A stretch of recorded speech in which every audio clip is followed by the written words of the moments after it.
casa, ni ratón.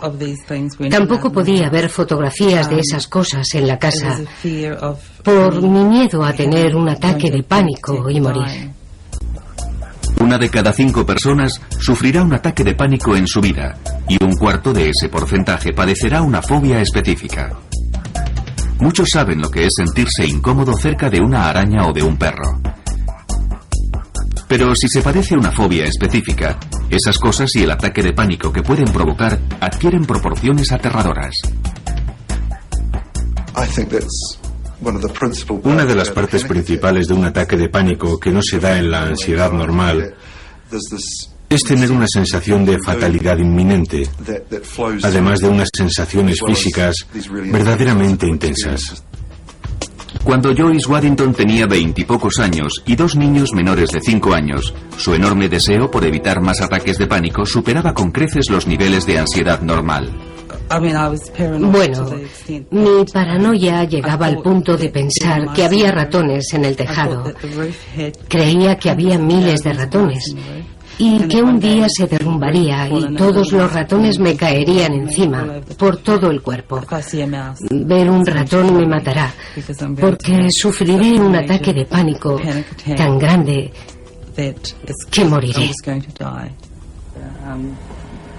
Joyce era presa de una fobia totalmente desarrollada a los ratones, una fobia específica o simple.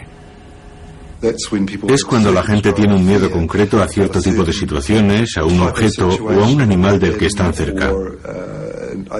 Y al quedar expuestos a ello, o simplemente el pensar en estar cerca, tienen una reacción inmediata de ansiedad, pasan mucho miedo y quieren huir, y terminar con esa situación o resisten con gran dificultad. Normalmente se trata de alturas, espacios cerrados, espacios abiertos, fuertes vientos, agua, perros, gatos, serpientes, arañas, polillas, pájaros, insectos, ratones, agujas, sangre, médicos, hospitales.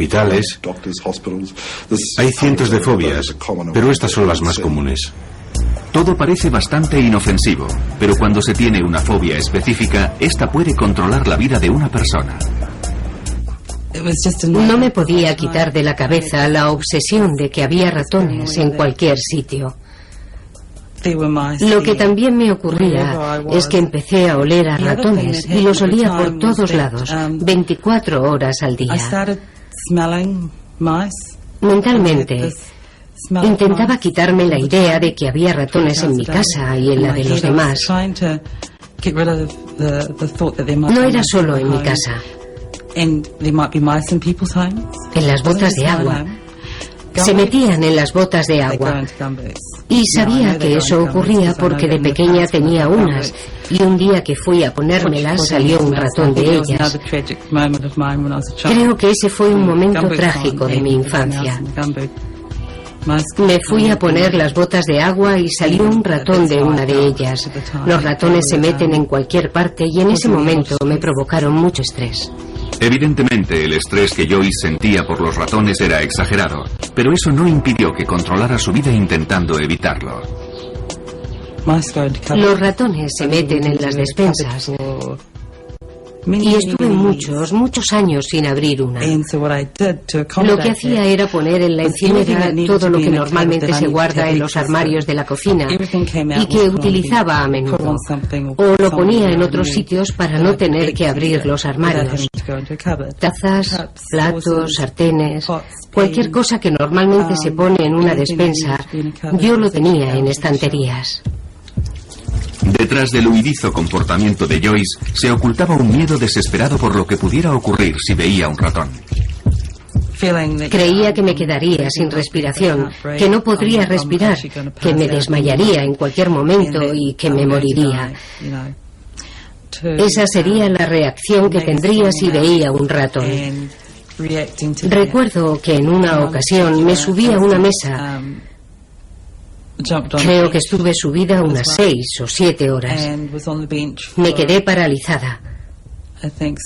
No me podía mover. Creo que se denomina estado catatónico. Es cuando la gente se queda paralizada en un determinado momento. Hay quien tarda un buen rato en salir de ese estado. Yo solo pensaba en que viniera alguien a salvarme y todo terminó bien. Pero no podía bajar sola, porque ni siquiera sabía que estaba subida a la mesa. Mi marido no estaba en casa en ese momento, así que tuve que esperar a que llegara y ahí estaba yo, subida a la mesa. Y se quedó como diciendo, Dios mío, ahora me hace gracia, pero entonces no me hizo ninguna. En cualquier lugar, pero sobre todo fuera de su casa, el miedo a los ratones siempre acompañaba a Joyce. Nunca me sentía segura. Podía estar paseando por la calle y el miedo estaba ahí. No me sentía segura.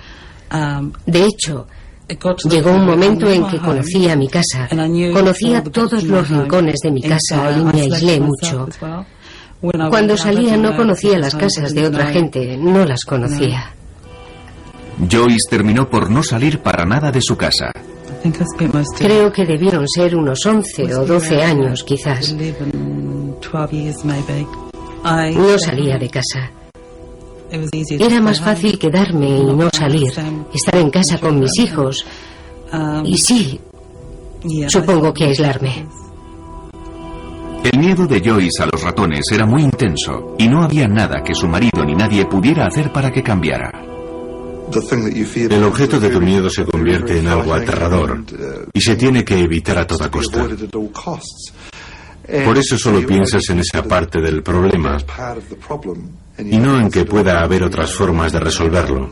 Piensas que te dan mucho miedo los ratones y sabes que es algo que quizás no le ocurre a la mayoría de la gente, pero para ti no hay nada que se pueda hacer al respecto.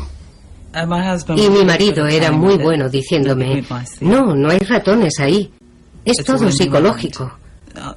Y yo respondía, no, sé que hay. Y a pesar de todo lo que me decía, yo seguía pensando que había ratones. No me importaba lo que dijera, estaba convencida de que había ratones. Pero gracias a su marido y a un artículo periodístico conoció una asociación que tenía una línea telefónica de ayuda a las 24 horas del día para fóbicos. A partir de ahí todo empezó a cambiar. Y me dijo, creo que esto es lo que te está ocurriendo a ti. Deberías llamar a esta persona. Así que llamé a Marcia y empecé a hablar con ella por teléfono. Y me empezó a informar sobre el miedo que padecía.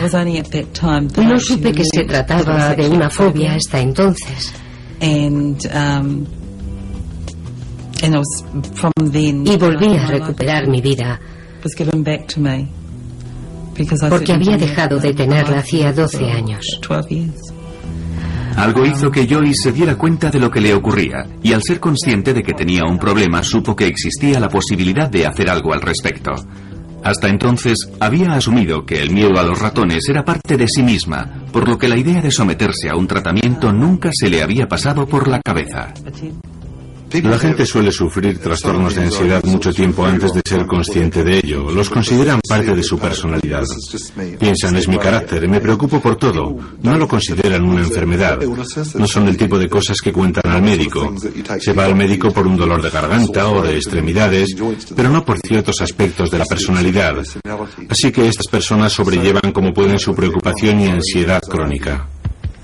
Por eso muchas personas con trastornos de ansiedad llevan vidas muy limitadas y aisladas en lugar de buscar ayuda.